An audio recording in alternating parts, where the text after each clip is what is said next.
Je pense qu'en 2022, il n'y a aucune entreprise who will blatantly discriminate. C'est simplement dire ce qui nous prend dans les tripes. En fait, vous avez le droit d'allaiter partout, tout le temps. Le bien-être au travail, ce n'est pas mettre une table de billard, une table de ping-pong, des happy hours. C'est vraiment remettre l'homme au centre de toutes les réflexions au sein des entreprises. Une marque durable, c'est une marque qui doit naître d'une conviction. Mais si elle n'est pas concrétisée dans un engagement fort, ça sert à rien. Avoir un monde plus inclusif, c'est aussi la façon dont on éduque un homme. C'est aussi la façon de transmettre un message aux enfants. Pour moi, être artiste, c'est un engagement. Moi, ce que je dis aux femmes, c'est que now is the time to shine. Bienvenue dans Talk Series, un podcast réalisé à partir des tables rondes organisées par le groupe Attitude. Talk Series, qu'est-ce que c'est ? C'est un lieu d'échange qui interroge sur les sujets qui comptent à l'île Maurice comme ailleurs. Des sujets qui permettent à l'entreprise d'aujourd'hui de réinventer le monde de demain. Pour ce 3e épisode, Attitude a fait se rencontrer des fondateurs de marques durables et éthiques de France et de l'île Maurice. Dans ce podcast, des artistes, des artisans et artisanes, des professionnels du prêt-à-porter, des œnologues et tisaneurs s'expriment autour de leur vision et de leurs actions. Et ils répondent à toutes les questions que l'on peut se poser. Par exemple, comment être une marque durable quand on doit importer sa matière première ? Comment concilier savoir-faire traditionnel et innovation ? Ou encore, faut-il rester local pour être durable ? Tous ces sujets seront donc abordés dans cet épisode par les 9 entrepreneurs mauriciens et français qui partagent leurs points de vue, leurs expériences, leurs ambitions et leurs défis. Sans plus tarder, on leur laisse la parole et on vous souhaite une bonne écoute de ce 3e épisode des Talk Series.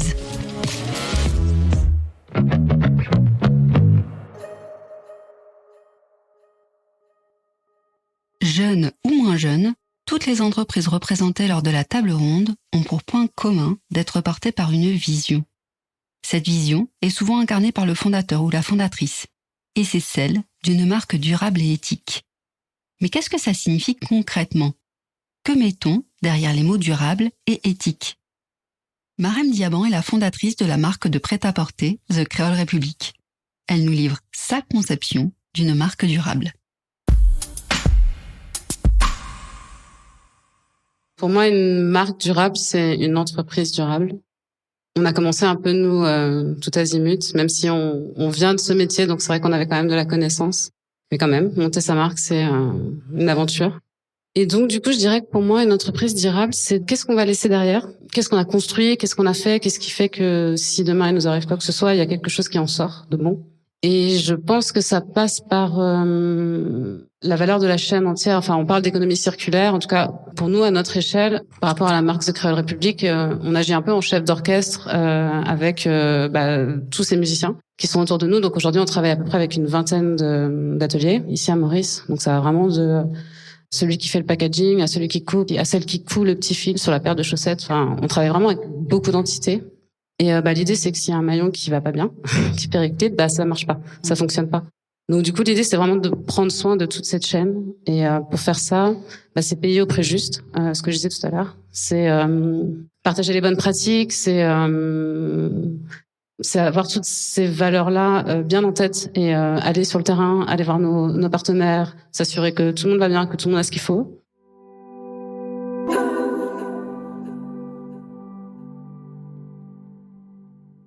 On a pris le label Made in Maurice depuis le début. C'était quelque chose qui nous tenait vraiment à cœur. Ça a été sur notre feuille, on n'a pas de feuille, mais c'était quand même sur notre feuille de route dans notre tête dès le début. Parce qu'on voulait vraiment labelliser la marque, on voulait vraiment pérenniser. Et du coup, c'était vraiment très important pour nous. Donc je pense que pour moi, c'est ça. Une marque durable, c'est une marque qui permet aux autres de fonctionner et de faire en sorte que ça continue de fonctionner aussi après. Pour Marème, une marque durable est donc une marque qui dure dans le temps, qui laisse des traces, mais aussi une marque qui est porteuse de valeur pour tous les acteurs de la chaîne. Tajine Banane est un autre exemple de marque durable de l'industrie textile. Créée en 2018, la marque bordelaise propose des vêtements d'allaitement ultra innovants. Pour sa fondatrice Alison Cavaillé, la durabilité est avant tout une question de mission et de valeur. Je trouve que Tagine Banane n'est pas une marque de mode, dans le sens où la mode, ça passe, ça vient et ça n'a pas d'ancrage. Et je pense que la durabilité déjà va être dans la mission, genre les convictions. Est-ce que dans mes convictions, même si les convictions ça bouge, et ça va être, comme j'expliquais, dans toutes les exigences, l'exigence d'une communication, l'exigence d'une chaîne de production, etc. Ça rend les choses durables. Ça va être aussi par la remise en question. Je pense à la remise en question, on parle de marque, mais derrière une marque, il y a souvent un chef d'entreprise avec des salariés, et il faut savoir se remettre en question, écouter, prendre de tout le monde, faire sa petite sauce, etc. Et ça rend les choses durables. Ça va être aussi justement dans le message qu'on veut passer. Est-ce qu'on a envie d'être une marque stylée? Est-ce qu'on a envie d'être une marque pratique? En fait, savoir déjà de base qu'est-ce qu'on est, ce qu'on veut laisser. Et il faut rester entre les lignes, quoi. Et la durabilité, à partir du moment où tu restes entre tes lignes, pour moi, t'es durable. Pour Alissane Cavaillé, l'alignement entre la mission de la marque et ses actions est un élément clé de la durabilité. Alexandre Oxenham est entrepreneur mauricien et il partage le même point de vue. À la tête de la marque Takamaka, Alexandre a créé le premier vin de litchi au monde. Pour lui, les convictions sont essentielles, mais elles ne suffisent pas. Je pense que une marque durable, c'est une marque qui doit naître d'une conviction.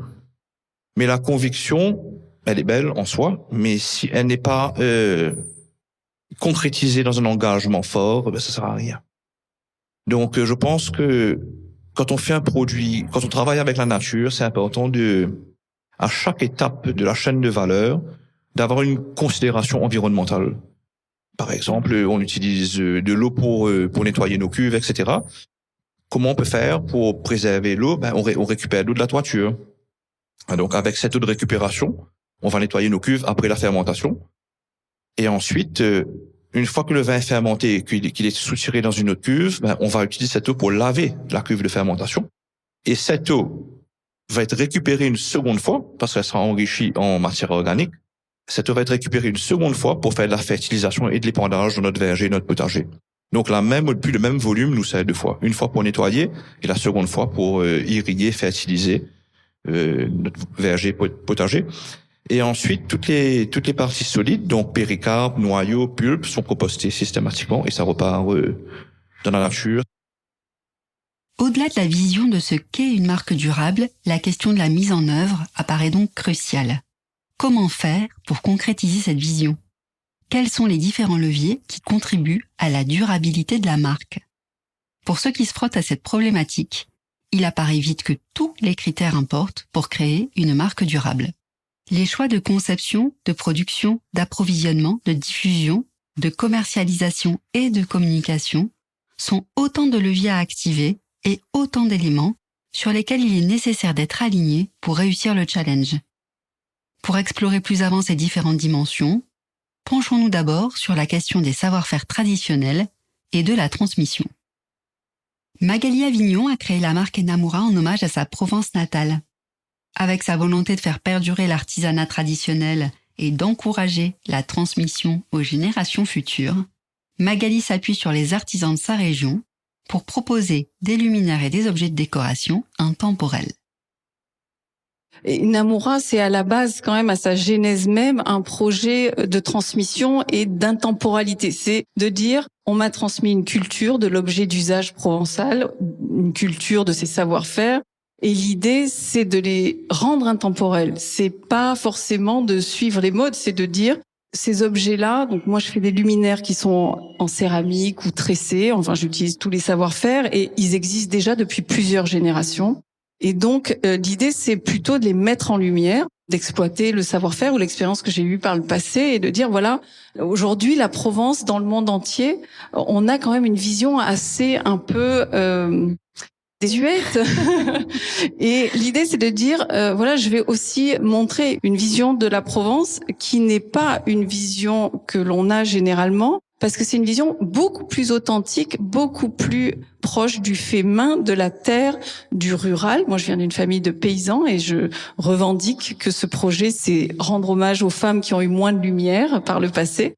Et c'est aussi une manière de transmettre cet art de vivre à mes filles. Avant toute chose, ce projet vient de cette volonté intime personnelle. Et Namura, c'est tiré du mot l'amoureuse en provençal. Donc c'est vraiment un projet au départ dans ma sphère familiale qui aujourd'hui prend sens ailleurs.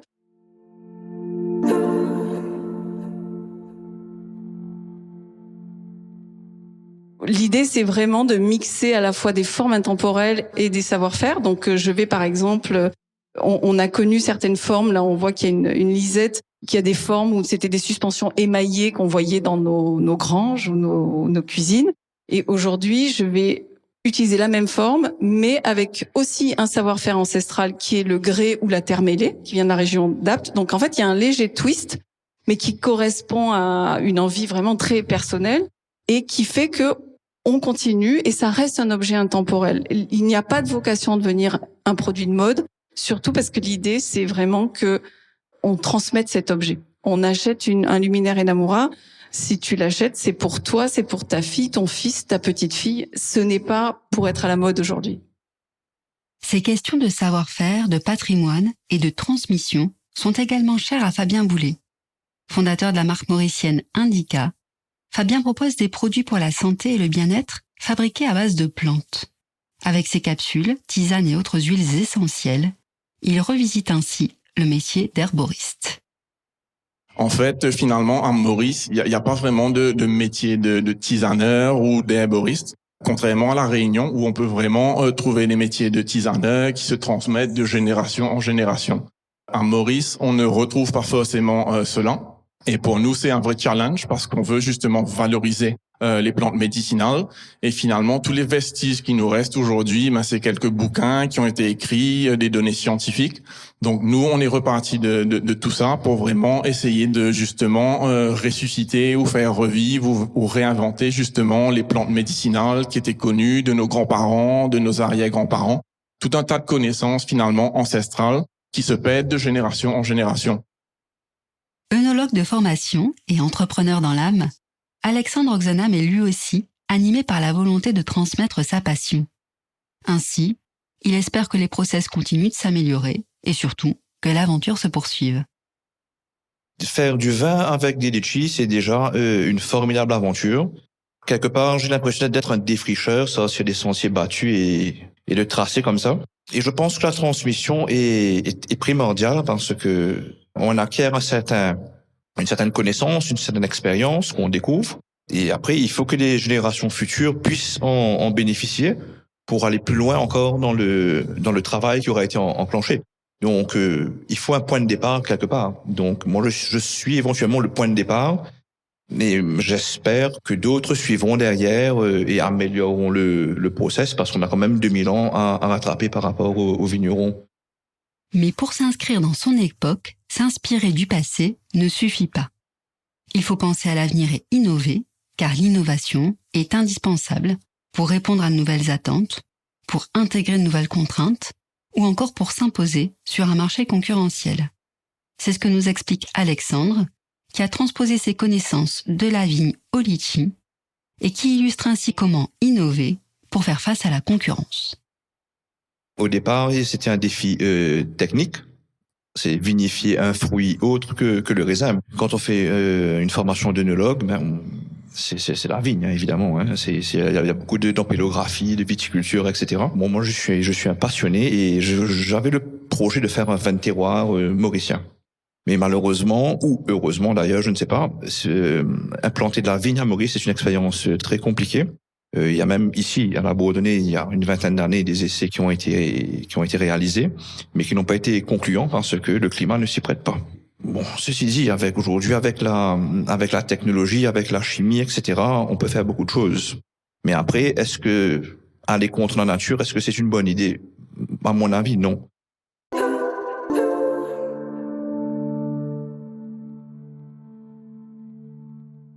On aurait eu 2 récoltes par an parce qu'on n'aurait pas eu de repos végétatif. Il fait pas assez froid pour ça. Donc 2 récoltes par an, beaucoup d'humidité, des cycles d'ensoleillement relativement courts. Mais toutes les conditions sont réunies pour faire un vin médiocre, cher à produire et anti-écologique. C'était pas du tout ma vision des choses.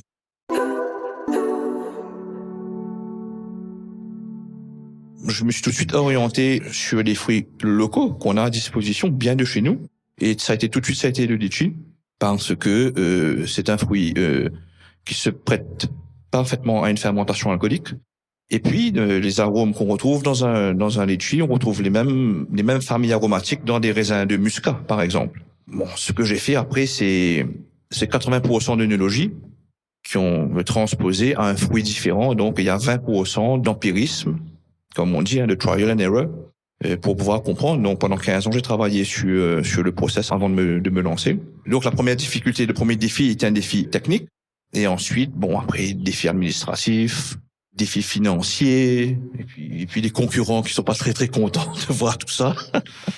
Une dose de défis. Il faut être passionné, il faut aimer. Et puis ces défis sont des challenges qu'il faut surmonter étape par étape, l'un après l'autre. Voilà.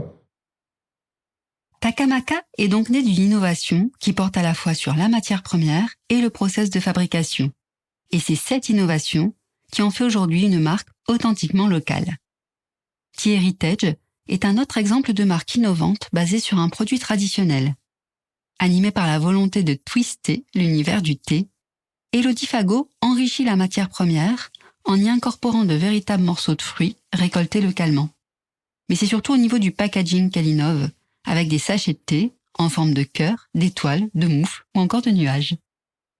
Alors là, il faut un petit peu revenir il y a de très nombreuses années quand j'étais toute petite avec ma grand-mère et que j'étais obligée de faire ce fameux tea time. C'est vrai qu'à 5 ans, c'était pas très drôle pour moi parce que je devais rester devant ma tasse de thé jusqu'à ce que tout le monde ait fini. Là, j'étais un petit peu le moment d'ennui et je faisais des petits nuages de lait avec dans ma tasse pour dessiner. Et un petit peu plus tard, quand j'avais 21 ans, je voulais des sachets de thé en forme de cœur pour la Saint-Valentin. Parce qu'il commençait à y avoir plein de choses dans le monde de la boisson, très sympa, le latte art, les boissons roses, etc. Mais le thé, c'était un secteur où il n'y avait pas du tout d'innovation. C'était un petit peu ennuyant, on va dire, comme produit. On fait son thé, mais il n'y a pas trop de valeur ajoutée à part les recettes. Donc je voulais vraiment qu'on puisse redynamiser le secteur du thé en créant un petit attrait visuel, plus ludique, plus poétique. Donc c'est parti comme ça. Et aujourd'hui, ça va être vraiment de pouvoir toucher les gens à travers un produit qui reste beau, mais toujours bon aussi pour la santé. Donc c'est voilà, ma motivation, ça va être ça, c'est de rendre le thé plus ludique, plus accessible, plus sympa, et de continuer à créer de l'innovation dans ce secteur, autant par les recettes et aussi par forcément le visuel qui est notre cœur des métiers.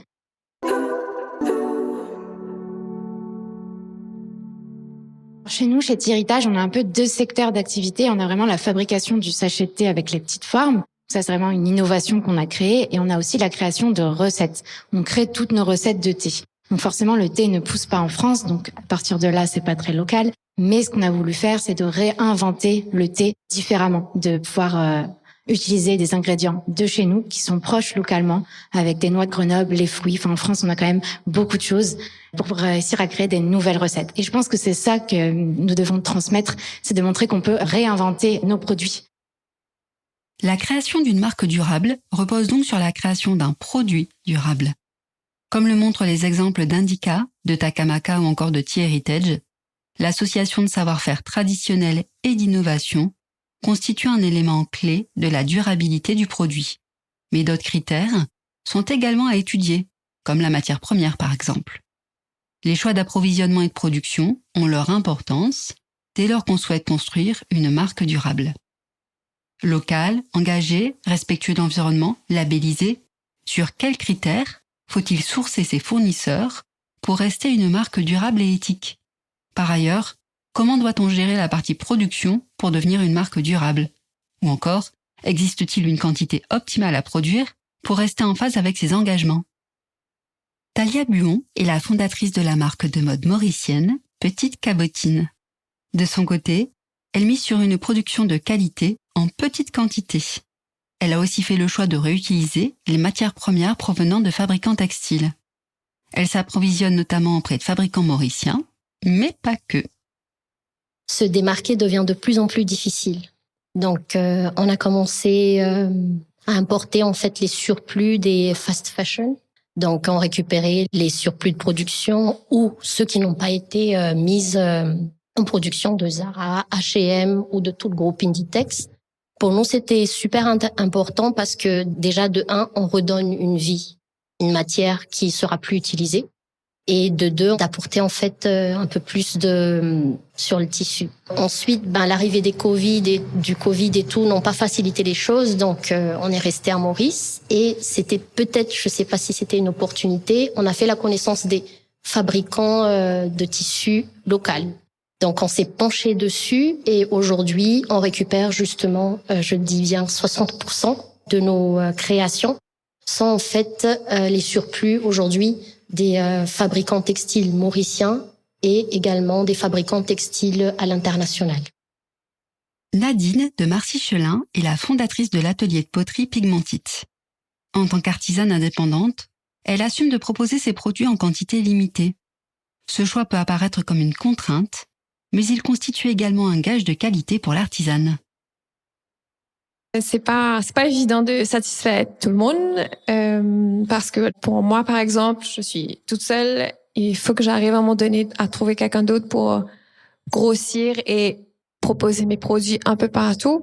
C'est pas évident de faire du gros volume parce que chaque pièce est faite à la main et j'essaie de garder ce petit côté unique et magique dans chaque pièce. Et moi je pense que si c'est dans une grosse production, ce côté magique peut disparaître. Je dis toujours à mes clients, votre café, votre thé aura meilleur goût dans cette tasse-là parce que j'ai passé du temps sur cette tasse-là. Pour Alison de Tagine Banane, l'organisation de la production a également été une question stratégique. Aujourd'hui, la marque a pris de l'ampleur, mais Alison assume toutefois de produire en quantité limitée, quitte à ne pas satisfaire une partie de la demande, afin de ne pas sacrifier ses valeurs et ses engagements en termes de qualité. La marque a connu un succès tout de suite parce que je pense que c'était un besoin et que j'étais vraiment pas la seule à avoir ce besoin-là. Et donc, je me suis retrouvée, donc, comme je le disais, dans cette espèce d'engrenage qui aurait fait que j'aurais pu perdre pied parce que c'est un monde impitoyable. Et nous, au lieu de aller chercher de la marge ailleurs, au lieu de produire en plus grande quantité parce qu'il y a quand même de la demande, et ça aussi c'est quelque chose qui est important. Et si je peux me permettre un conseil, si vous êtes en création d'entreprise ou dans ce secteur-là, il faut écouter vos clients, mais pas que dans le sens où si on écoute vraiment, parce qu'on parle toujours de l'appât du gain, mais il y a aussi la demande, et si on écoute toute cette demande, je pense que ça rejoint du coup l'artisanat, etc. On va trop loin, on va trop vite et on fait un peu n'importe quoi. Donc nous, plutôt que d'aller délocaliser, d'aller chercher un petit peu de marge ailleurs, on a plutôt cherché à multiplier les ateliers que chercher des plus grosses usines. Donc on est passé en 4 ans de un atelier de confection à maintenant on en a plus d'une trentaine. Et ces 30 ateliers ont leur capacité de production, ça sera pas plus, pas moins, leur timing, et tu respectes tout ça. Et si tu respectes tout ça, en fait, tu respectes ta production, tu respectes chaque maillon de la production. Et quand c'est sold out, chez Tagine Banane, il faut savoir que quand on a la chance que quand on sort une collection, la plupart du temps, elle est un peu, elle part vite.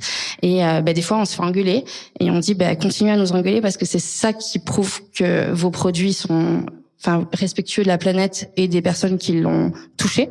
Donc voilà. Faut pas avoir cette espèce d'envie de plus. Il faut pas écouter les gens qui ont envie de plus. Il faut rester un peu dans ses exigences et ça permet de rester dans une production qui est du coup raisonnée et qui est éco-responsable. En plus, après derrière, il faut chercher des matériaux et des matières qui sont propres, Ecotex, GOTS. Chacun après il mettra les conditions qu'il veut, mais pour nous c'est les nôtres. Et voilà. Les choix de distribution et de commercialisation sont d'autres paramètres à prendre en compte pour permettre à la marque d'exister durablement. Ils sont même stratégiques pour la rendre visible sur un marché et pour lui permettre de faire face à la concurrence. Mais faut-il nécessairement maintenir un ancrage local pour être durable? Quand et comment s'ouvrir à de nouveaux marchés? Fabien, de l'entreprise Indica, nous permet de réfléchir à ces problématiques de commercialisation en abordant les questions de concurrence, de maturité et de taille critique. Je vais pas dire que le marché mauricien est saturé, mais c'est vrai que quand on rentre dans un supermarché, une pharmacie ou un magasin bio, effectivement, on réalise qu'il y a quand même beaucoup de marques de thé, beaucoup de marques de compléments alimentaires. Donc effectivement, les étagères sont déjà très très bien fournies, mais je pense qu'il y a encore beaucoup de place pour innover en fait. Parce que ne serait-ce que sur le complément alimentaire, quand on rentre dans une pharmacie, on va réaliser que toutes les marques qu'on va acheter, je vais pas en citer, mais vous les connaissez, elles viennent d'ailleurs. Donc je pense que l'innovation, c'est d'essayer de créer des marques locales, avec justement du patrimoine local, des plantes médicinales locales ou régionales, Et aussi d'innover par le fait que vous pouvez voir nos packaging, c'est des packaging justement éco-responsables, bio, des flacons en verre, des bouchons en bambou, ce qui n'est pas le cas de toutes les marques qu'on va retrouver dans des pharmacies où les piluliers sont en plastique. Donc je pense que effectivement il y a beaucoup de concurrence, beaucoup de compétition, mais le marché n'est pas saturé. Si on arrive à innover, on va forcément trouver sa place sur les rayons. Et je pense aussi que le marché est en pleine évolution, parce que moi je suis rentré à Maurice depuis 6 ans. Et depuis 6 ans, on n'arrête pas de voir des magasins bio-organiques qui se créent. Il y en a de plus en plus. Donc, je pense que effectivement, le marché est plus en croissance. Et c'est à nous d'innover pour réussir à avoir une petite place en tant que marque mauricienne parmi toutes les marques étrangères.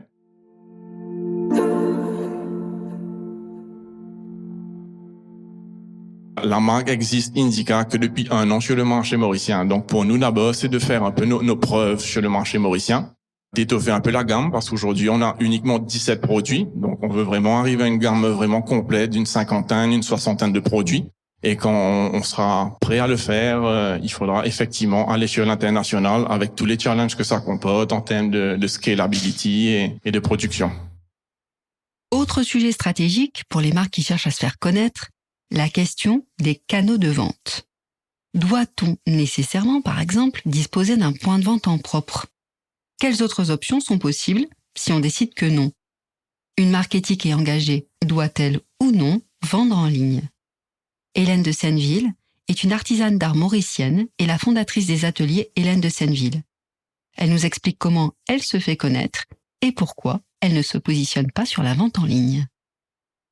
Au fait, quand j'ai débuté il y a assez longtemps, il n'y avait bien sûr pas du tout d'atelier où je pouvais exprimer en tous les cas ma créativité et demander de m'aider. Et donc j'ai monté mon atelier. Je me suis dit ça va être plus simple, je vais le faire. Donc c'est vrai que ça a été un challenge parce que je n'avais pas de formation vraiment, j'avais des toutes petites formations et c'est devenu un atelier beaucoup plus de création générale après la galerie. À côté de la galerie, il y avait 7 ateliers parce qu'une galerie d'art ne suffisait pas, elle ne s'auto-finançait pas suffisamment et c'est devenu une passion. Donc j'ai gardé aujourd'hui cet atelier. C'est pour ça que je signe L''. Tout le jour on me demande mais pourquoi tu signes pas Hélène de Senneville ? Parce que je suis vraiment avec des femmes que j'emploie et qui travaillent avec moi et qui sont mes petites mains. Donc je trouvais pas très sympathique de prendre la signature et de ne pas leur rendre ça. Et pour rebondir dessus, je crois qu'on peut faire du volume avec de l'artisanat. Moi, personnellement, avec mon expérience, je crois qu'on peut garder l'authenticité. Je crois qu'on peut diriger, ça devient une direction artistique qui est un prolongement de notre savoir-faire. Donc, c'est aussi une autre transmission. Et moi, ça ne me dérange pas. Et dans le contexte mauricien, ça me dérange pas parce qu'on ne peut pas travailler qu'avec du local et notre international, c'est le tourisme. Donc, j'exporte à travers le touriste. Et donc, je peux grossir. Si je reste que sur le local, je peux comprendre que ma tasse est unique. Oui. Mais je me suis organisée, moi, à pouvoir faire un mini volume.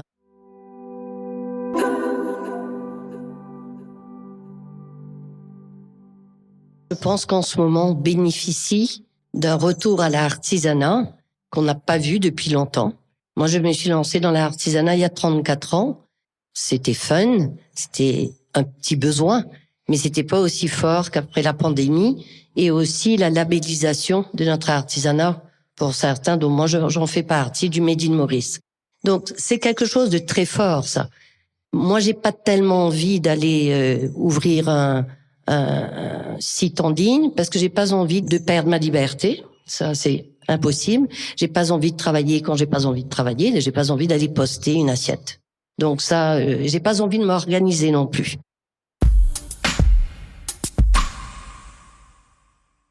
Au fait, il faut être en phase avec ce qu'on est. Moi, je suis en phase avec ma création sur l'île. Mon intemporalité, c'est l'île Maurice. J'ai pas eu besoin d'autre chose. Je ne me suis jamais lassée d'un ananas, je me suis jamais lassée du lagon bleu, et j'ai rien fait encore de tout ça. J'ai des quantités d'idées et j'arrive pas à les faire. Donc, la meilleure façon de la vendre, c'est de créer, de le développer, et puis, mon public va se rassembler à un moment autour de moi. Et peut-être que là, je vais donner un coup d'accélération. Malgré tout, Hélène ne se ferme pas à une clientèle étrangère. La diffusion et les points de vente présents à l'île Maurice lui permettent en effet de se faire connaître auprès d'une clientèle assez variée. Il y a le marché local. Alors, le marché local, ce sont aussi les étrangers qui habitent Maurice, qui constituent une jolie clientèle. Et il y a les hôtels. Il y a le tourisme de passage. Donc, déjà, ces deux marchés, si on peut les capter, on est déjà bien à l'aise. On a les plateformes, on a quand même une hôtellerie magnifique, donc on a des boutiques et on a les pop-up stores, les boutiques locales, et vous vous débrouillez à mettre en valeur. Moi, ça me satisfait. Je suis un atelier, je suis heureuse d'être dans mon atelier.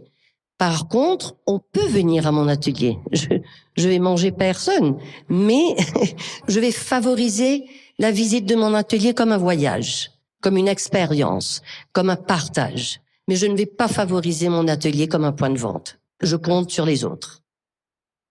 Et qu'en est-il du Black Friday quand on est une marque engagée et durable? Doit-on nécessairement le boycotter? Pour la fondatrice de Créole République, l'idée du juste prix et d'une mode intemporelle semble contradictoire avec le principe même du Black Friday. Déjà, à la base, on voulait pas faire de solde du tout. On était contre. On s'est dit, bah non, on fait des t-shirts à ce prix-là, il vaut ce prix-là, donc il est hors de question qu'on le brade, d'autant plus qu'on fait pas des collections qui suivent les tendances. Donc, on n'allait pas dire, ah bah la tendance est terminée, donc on brade.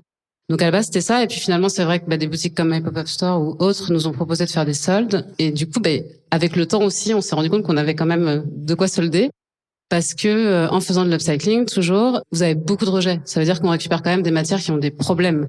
Donc, on va couper toute la matière, on va aller faire imprimer ces panneaux-là. Et je sais qu'au début, tous les imprimeurs m'appelaient pour me dire, Marème, là, il y a ça, ça, ça. Et je disais, non, vous imprimez tout, on imprime tout, on va pas jeter. Donc, on imprime tout. Et du coup, on fait tout monter. Donc, ça veut dire qu'on a du rejet. Donc, on a toujours, je sais pas, sur une production de 100 pièces, on va avoir 3 pièces que je peux pas mettre en boutique, quoi. Donc, 100 pièces, plus 100 pièces, plus 100 pièces, ça commence à faire pas mal de pièces au bout d'un moment. Donc du coup, qu'est-ce qu'on fait avec ces pièces-là? Alors c'est pas des gros défauts, mais pour nous c'est des défauts. Enfin, peut-être que le commun des mortels le verra même pas de temps en temps. Mais pour nous, on estime que le produit est pas au top, mais par contre, on estime que le produit a une valeur et qu'il a la valeur du travail, il a la valeur de la matière, il a une vraie valeur. Donc du coup, on les revend quand vous faites des soldes dans les boutiques au prix de sa valeur en fait. L'idée c'est pas qu'on gagne forcément de l'argent dessus ou pas, mais en tout cas, ça nous permet nous de rémunérer celui qui a imprimé, celui qui a brodé, celui qui a eu l'idée. Enfin bref, voilà. Donc c'est pour ça qu'on participe. Mais alors pas du tout Black Friday. J'ai jamais compris en fait l'histoire d'avoir un jour où les gens rampent là pour entrer dans les boutiques. Enfin moi-même je comprends pas en fait. Donc j'imagine même pas participer à ça. J'ai toujours pas compris le concept du un jour quoi. En fait je sais pas.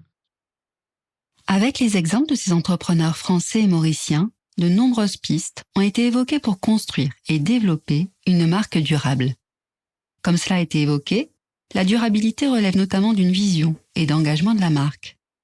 Au-delà des produits, la marque peut aussi devenir porte-parole d'un message.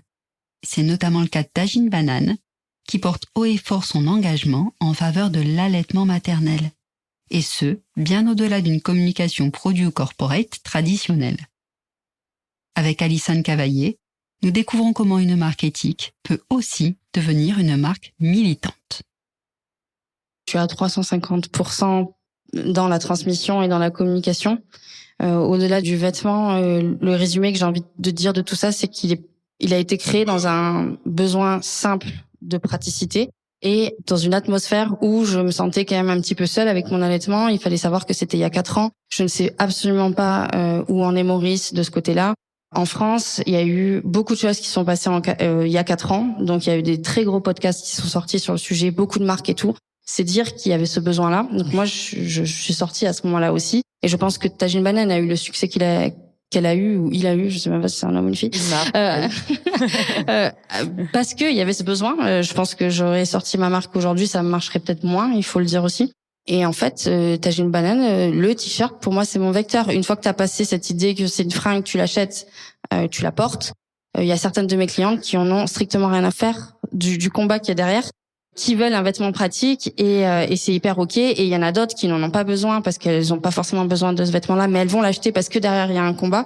Donc en fait, la communication, elle est totale, sachant que dans cet environnement dans lequel est née la marque, en France, c'est toujours compliqué d'allaiter, donc c'est assez flou quand je suppose qu'ici, c'est pas vraiment le cas.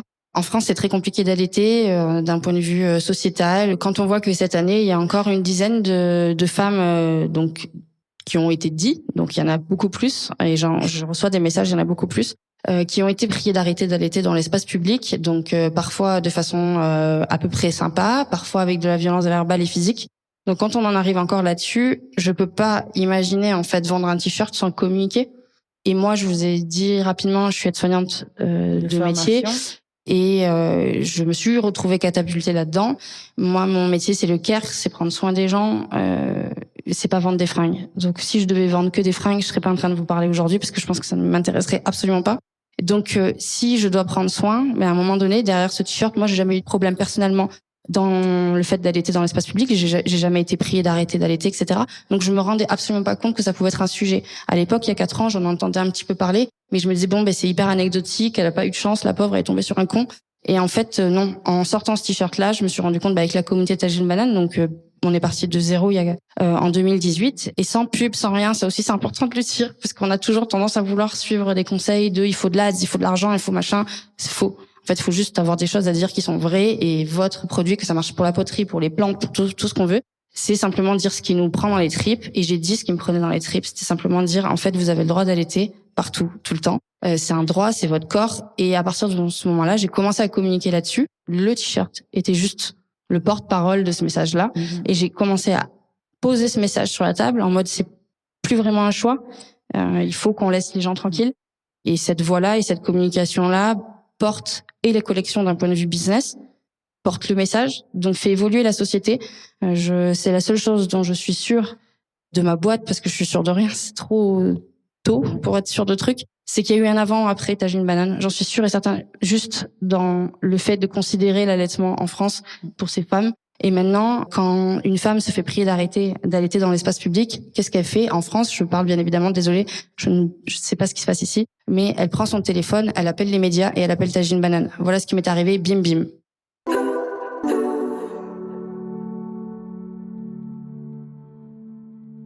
Je n'avais aucune idée de ce que ça voulait dire, être féministe, activiste, militantisme. Moi, je me disais que c'était un peu extrémiste, etc.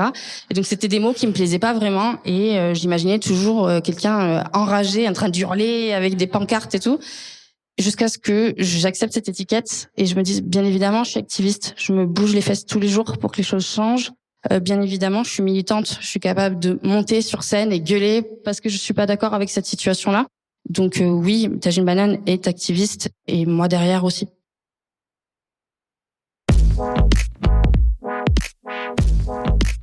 C'est ainsi que s'achève le 3e épisode des Talk Series consacré aux marques éthiques et durables. Encore une fois, nous tenons à remercier l'ensemble des intervenants et intervenantes de cette table ronde qui sont venus de France et de Maurice enrichir la réflexion. Si vous avez aimé cet épisode, n'hésitez pas à nous laisser vos petites étoiles, vos commentaires et surtout à vous abonner pour ne pas rater les suivants. Ce podcast vous est proposé par les Hôtels Attitude. Il a été conçu par Fleur Chrétien et réalisé par Monkey Sound Studio.